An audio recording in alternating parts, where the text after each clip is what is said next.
স্বামী স্ত্রী একে অপরকে ৫টি কথা কখনোই বলবেন না। ১. তুমি আমার যোগ্য না। ২. তুমি আমাকে কিছুই দেওনি। ৩. পছন্দ না হলে তালাক দিয়ে দাও। ৪. তুমি অমুকের মতো হতে পারোনি। ৫. আমার কপাল খারাপ, তাই তোমার সাথে বিয়ে হয়েছে। সংসার তখনই সুখের হয় যখন স্বামী বলবে, আমার স্ত্রী যেমনই হোক সেটা আমি দেখব, তার বদনাম করার অধিকার কারো নাই।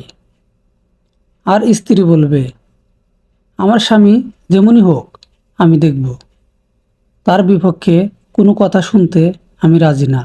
যে নারী তার স্বামীর কথায় নিজের জীবন পরিচালিত করে, স্বামী যা বলে তাই শোনে, স্বামীর কথার অবাধ্য হয় না, স্বামীর মন মতো নিজের জীবন সাজায়, সেই নারী দুর্বল নয়, বরং সেই পৃথিবীর শ্রেষ্ঠ নারী।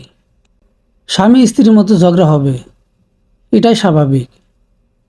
তবে সেই ঝগড়াটা যেন কারো মন ক্ষতবিক্ষত না করে, কারো শরীরের উপর হাত না পড়ে, স্বামী স্ত্রী ছাড়া তৃতীয় ব্যক্তি পর্যন্ত না যাওয়া লাগে। মনে রাখবেন, ঝগড়ায় ভালোবাসা আরও মজবুত হয়। স্ত্রীকে বুকে জড়িয়ে ঘুমানোর 5টি চমৎকার উপকারিতা রয়েছে। ১. যদি স্বামী তার স্ত্রীকে বুকে জড়িয়ে ঘুমায়, তাহলে তার কখনো জ্বর হবে না। ২. স্বামী স্ত্রী রাতে একে অপরকে জড়িয়ে ঘুমালে সকালে ওঠার পর তাদের কখনো মাথা ব্যথা হবে না। ৩. যদি স্বামীর বদমেজাজি বা খিটখিটে স্বভাবের হয়ে থাকলে সে যদি তার স্ত্রীকে বুকে জড়িয়ে ঘুমায়, তাহলে তার এই সমস্যার সমাধান হতে পারে। ৪. স্বামী স্ত্রী একে অপরকে জড়িয়ে ঘুমালে সকল ধরনের চিন্তা ও টেনশন থেকে মুক্ত থাকা যায়। ৫. স্বামী স্ত্রী একে অপরকে জড়িয়ে ঘুমালে ঘুম ভালো হয়। ইসলাম বিরোধী কিছু স্বভাব। আমি খুব রাগী। ইসলাম বলে, রাগকে দমন করো, কেননা এটি জাহান্নামীদের স্বভাব। জান্নাতি লোক হবে আচরণে নরম ও কোমল। আমার জীবন আমার ইচ্ছা। ইসলাম বলে, এই জীবন তোমার নয়, বরং আল্লাহর দেওয়া। তোমাকে তো সাময়িক উপভোগের জন্য দেওয়া হয়েছে মাত্র। আমি কাউকে ছাড় দেই না।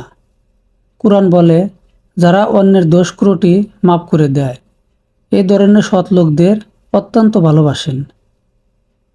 যে যেমন তার সাথে আমি তেমন। ইসলাম বলে, কেউ তোমার সাথে খারাপ আচরণ করলে তুমি তার সঙ্গে ভালো ব্যবহার করো। রাগ আসে শয়তানের পক্ষ থেকে। শয়তান হলো আগুনের তৈরি, তাই যখনই রাগ উঠবে করণীয় ওযু করে নেওয়া। কারণ যেভাবে পানি আগুনকে ঠান্ডা করে, ওযুও সেইভাবে রাগ ঠান্ডা করে দিবে ইনশাআল্লাহ। তাছাড়া আরও করণীয়, বারবার আউযুবিল্লাহ পড়া, দাঁড়িয়ে থাকলে বসে পড়া, বসে থাকলে শুয়ে পড়া, কথা না বলে চুপ থাকা, পানি পান করা ও গোসল করা।